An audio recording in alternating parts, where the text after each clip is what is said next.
নির্বাচনের আগে তে বাতাস আইলে গাছও ধরে রেখে রুইতে তার এনে লইয়া যে গিয়া বাতাসে তার বিডার ভিতরে কুত্তা ঘুমায়। তে ফাঁস করণের পরে তে এলাকার তো বাড়ি করছে কুমিল্লা করছে একটা, ঢাকা করছে একটা। যদি ভাগ্যা জায়গাও লাগে, যদি ভাগ্যা জায়গাও লাগে এর লেগেতে মালয়েশিয়া এবং কানাডায় সেকেন্ড হোম।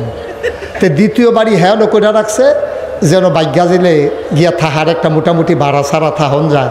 এই বুদ্ধি করে তে হ্যাঁ করছে বাড়া হগিন্নির ফুতের নাম মিয়া খা।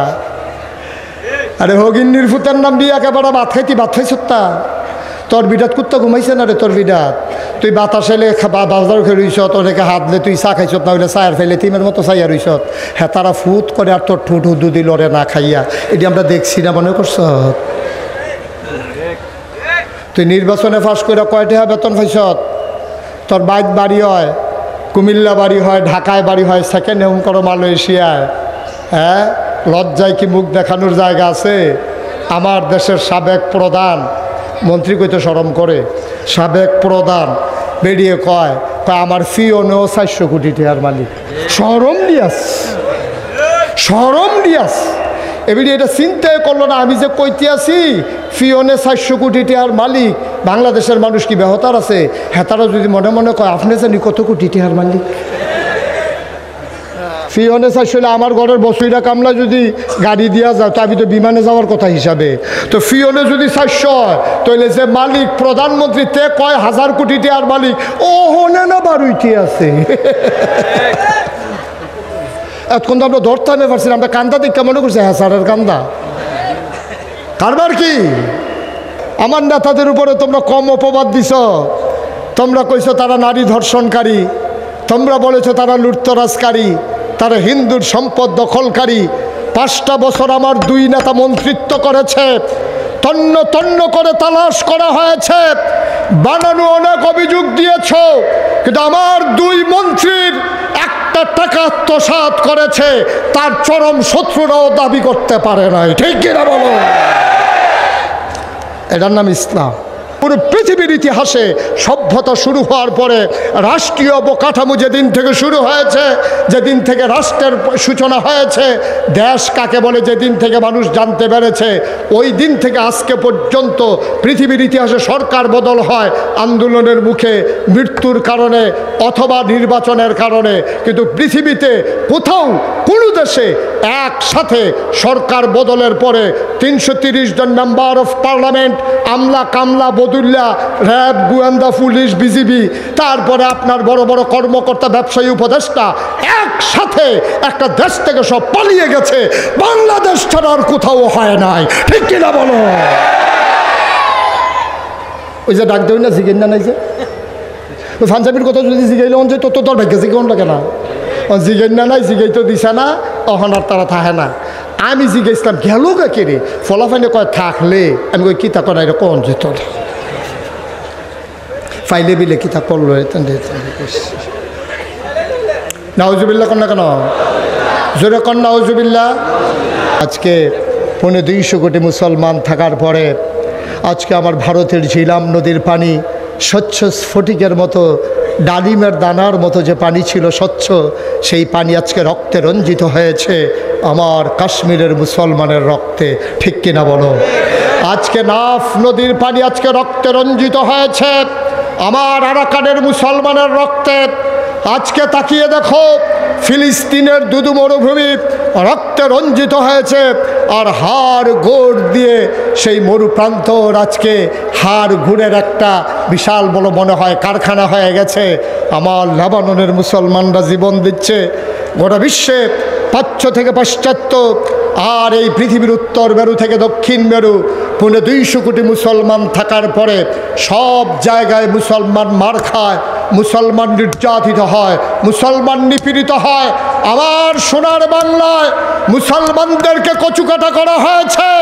এইভাবে যুগে যুগে সময়ে সময়ে ইসলামকে দাবিয়ে রাখার জন্যে সকল শক্তি একজুট হয়ে ইসলামকে দাবিয়ে রাখার প্রচেষ্টা চালিয়েছে।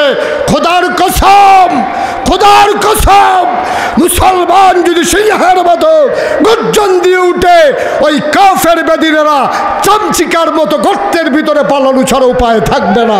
ঠিক কিনা বলো? মুসলমানের কোয়ান্টিটি হয়েছে, তাদের কোয়ালিটি আজকে ডিস্ট্রয় হয়ে গেছে। আমরা সংখ্যায় বেড়েছি, কিন্তু আমাদের যোগ্যতা বলতে কিচ্ছু নাই, আমাদের আমানতদারি নাই, আমাদের ভিতরে সততা নাই, আমাদের ওয়াদা আমরা খেলাফ করে ফেলি। না মসজিদে আজান হয়, মানুষগুলো মসজিদের সামনে দিয়ে হেঁটে চলে যায়, নামাজের জন্য মসজিদে ঢুকে না। এইভাবে চলতে থাকলে সংখ্যায় বাড়ানো যাবে মুসলমান। মনে রাখবা, সংখ্যায় বাড়ানো আর মুসলমান ঐতিহ্য নিয়ে টিকে থাকা এক কথা নয়। আমরা বলেছি বাঁচার মতো বাঁচলে সিংহের মতো একদিন বাঁচবো, শিয়ালের মতো 500 বছর বাঁচার কোনোই সার্থকতা নাই। ঠিক কিনা বলো? আজকে পার্শ্ববর্তী দেশ ভারত, প্রসঙ্গক্রমে যেটা বলতেই হবে, পার্শ্ববর্তী দেশ ভারত আজকে আমাদেরকে রক্ত চোখ দিয়ে তাকায়, আমাদেরকে মস্কারা করে, আমাদেরকে হুমকি দেয়। তাদের খাবার বন্ধ করে দিলে আমরা নাকি মরে যাব, তাদের ফাঁদে তারাই আটকে গেছে। পেঁয়াজ এটা রেখে দেওয়ার জিনিস না। পেঁয়াজ যখন পচা শুরু হয়েছে, এখন কৃষকেরা বিক্ষোভ করতেছে, তোমাদেরকে পিটাবো, আমাদের পেঁয়াজের ন্যায্য দাম দাও। আলুগুলো যখন পচে যাওয়া শুরু করেছে, ওরা বলেছে আমাদের দেশে আলু দেবে না, পেঁয়াজ দেবে না। আর আমরা বলেছিলাম ঠিক আছে, আমরা অন্য দেশ থেকে নিয়ে নেব।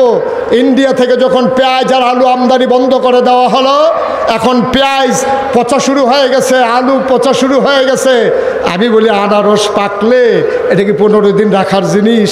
কাঁঠাল পাকলে কি এটা রাখা দেওয়ার জিনিস? বেড়া তোমরা বাংলাদেশে পাঠাইয়া টাকা দাও, মাগনা দো একটা কাঁঠালও দাও না। তোমরা যেই দিন বলছিলে গরু দেবা না, আমার শিক্ষিত যুবকেরা গরুর ফার্ম করে যখন গরু উৎপাদন শুরু করে দিল, দেখা গেল সমীক্ষায় দেখা গেল গরু কুরবানি দেওয়ার পরে আমার বাংলাদেশে কুরবানির পরেও গরু আরও বেশি হয়েছে। ঠিক কিনা কও? আমরা ইন্ডিয়া থেকে একটা গরু আনা লাগে নাই।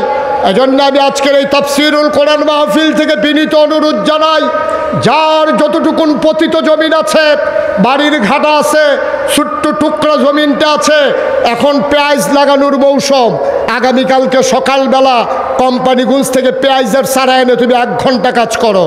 তুমি রসুন লাগাও, পেঁয়াজ লাগাও, তুমি মরিচ লাগাও, ধনেপাতা লাগাও, তোমার বাড়ির পাশে ছোট্ট গর্তটা খুঁড়ে সেখানে কটা তেলাপিয়া মাছ ফেলে দাও। তেলাপিয়া একবার ফালাইলে কিয়ামতের আগের দিন পর্যন্ত ফালান লাগে না। এটি পরিকল্পনা বুঝে না। এটি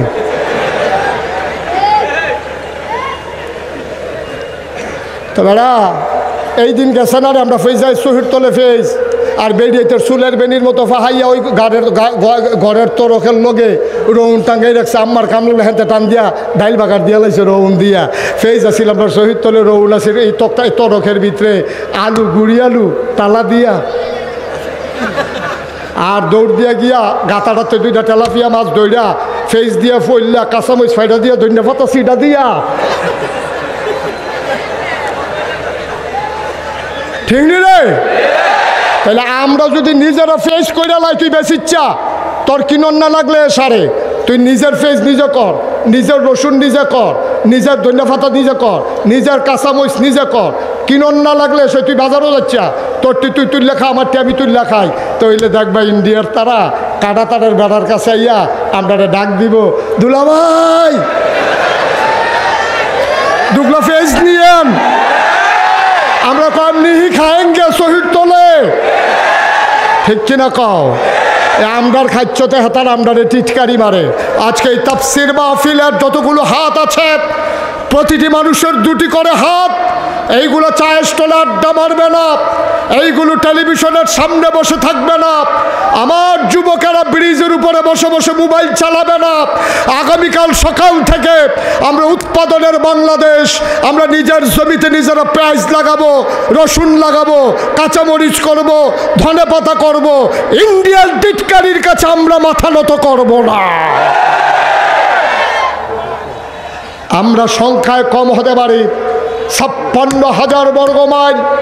আর রূপসা থেকে তেঁতুলিয়া, রূপসা থেকে পাথুরিয়া, টাকনাফ থেকে তেঁতুলিয়া, 18 কোটি মানুষের যদি 36 কোটি হাত আজকে থেকে আবার বলিষ্ঠতার সাথে কাজ শুরু করে দেয়, মনে রাখবো 1-2 বছর বছরের ব্যবধানে আমার বাংলাদেশের প্রায় পেঁয়াজ, বাংলাদেশের আলু ওই আমের মতো, ওই মাছের মতো, ইলিশের মতো আমার পেঁয়াজ, আমার আলু, আমার রসুন বাইরের দেশে রপ্তানি হবে ইনশাআল্লাহ। সিদ্ধান্ত নিয়ে ঝাঁপিয়ে পড়ো, দেশ প্রেম নিয়ে ঝাঁপিয়ে পড়ো। আসো এগিয়ে আসি, গর্জে উঠি, নিজের ভবিষ্যৎ নিজেরা বিনির্মাণ করি। ভিক্ষা করার চাইতে স্বাবলম্বী হও, বসে বসে খাওয়ার চাইতে পরিশ্রম করে খাও, তাহলে আমার দেশ প্রকৃত অর্থে সোনার বাংলা হবে। ঠিক কিনা বলো? আমার সোনার বাংলা, আমি তোমায় ভালোবাসি। সেই সোনার বাংলার সোনার মানুষ, গর্বিত নাগরিক হতে চাই আমরা প্রতিটি মানুষ। আল্লাহ যেন কবুল করে।